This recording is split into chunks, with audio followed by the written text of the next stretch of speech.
ದಿನಾಂಕ 26/5/2026ರಂದು ಬೆಳಗ್ಗೆ ಸುಮಾರು 12:30 ಗಂಟೆ ಸಮಯದಲ್ಲಿ ತಡಸಿನಕೊಪ್ಪ ಅನ್ನುವಂಥ ಒಂದು ಏರಿಯಾ, ಇದು IIIT ಹತ್ತಿರದಲ್ಲಿದೆ.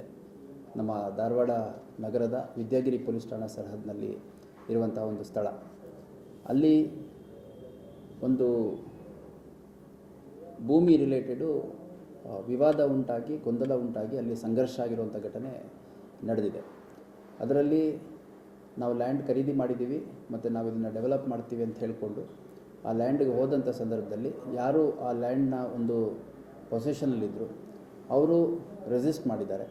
ಮತ್ತು ಅವರ ಕುಟುಂಬ ಸದಸ್ಯರು ಮತ್ತು ಅವರ ಕೆಲ ಸಂಬಂಧಿಕರನ್ನು ಅಲ್ಲಿ ಕರೆಸಿ ಮಾತುಕತೆ ನಡೆಸುವಂಥ ಸಂದರ್ಭದಲ್ಲಿ ಏಕಾಏಕಿ ಅಲ್ಲಿ ಹೋದಂಥ ವ್ಯಕ್ತಿಗಳು ತಮ್ಮಲ್ಲಿ ಇದ್ದಂತಹ ಒಂದು ಫೈರ್ ಆರ್ಮ್, ಒಂದು ಪಿಸ್ಟೋಲ್ ಮತ್ತು ಒಂದು ರಿವಾಲ್ವರ್ ಉಪಯೋಗಿಸಿ ಅದರಲ್ಲಿ ಫೈರ್ ಮಾಡಿರುವಂಥದ್ದು ಒಂದು ಘಟನೆ ನಡೆದಿದೆ.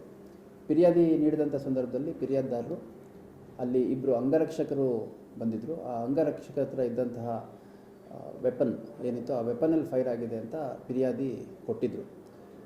ನಾವು ಪ್ರಕರಣ ದಾಖಲು ಮಾಡ್ಕೊಂಡ ನಂತರ ಅಲ್ಲಿ ನಾವು ಪರಿಶೀಲನೆ ಮಾಡಿದಂಥ ಸಂದರ್ಭದಲ್ಲಿ ವಿಠಲ್ ಅನ್ನೋವಂಥ ಒಬ್ಬ ಅಲ್ಲೇ ಆ ಕುಟುಂಬಕ್ಕೆ ಸೇರಿದಂಥ ಒಬ್ಬ ಹುಡುಗನ ಕಾಲಿಗೆ ಗುಂಡು ಬಿದ್ದು ಗಾಯಗಳಾಗಿರುವಂಥದ್ದು ಮತ್ತು ಪೆಟ್ಟು ಬಿದ್ದಿರುವಂಥದ್ದು ಮತ್ತು ಫೈರ್ ಇಂಜುರಿ ಅಂದರೆ ಬುಲೆಟಿಂದ ಆಗಿರುವಂಥ ಒಂದು ಗಂಭೀರ ಗಾಯ ಅವನಿಗೆ ಆಗಿರುವಂಥದ್ದು ತಿಳಿದು ಬಂದ ಹಿನ್ನೆಲೆಯಲ್ಲಿ ನಾವೊಂದು ಕೊಲೆ ಪ್ರಯತ್ನದ ಪ್ರಕರಣ ಮತ್ತು ಶಸ್ತ್ರಾಸ್ತ್ರ ಕಾಯ್ದೆ ಅಂದರೆ ಆರ್ಮ್ಸ್ ಆ್ಯಕ್ಟಲ್ಲಿ ಒಂದು ಪ್ರಕರಣ ದಾಖಲು ಮಾಡ್ಕೋತೀವಿ. ಒಟ್ಟು 5 ಜನರನ್ನು ನಾವು ವಶಕ್ಕೆ ತಗೊಂಡು ವಿಚಾರಣೆಗೊಳಪಡಿಸಿ 5 ಜನರನ್ನು ನಾವು ಕೊಲೆ ಪ್ರಯತ್ನ, ಆರ್ಮ್ಸ್ ಆ್ಯಕ್ಟ್ ಮತ್ತು ಅಟ್ರಾಸಿಟಿ ಸೆಕ್ಷನ್ಸಲ್ಲಿ ಅರೆಸ್ಟ್ ಮಾಡಿ ನ್ಯಾಯಾಲಯದ ಮುಂದೆ ಹಾಜರು ಮಾಡಿ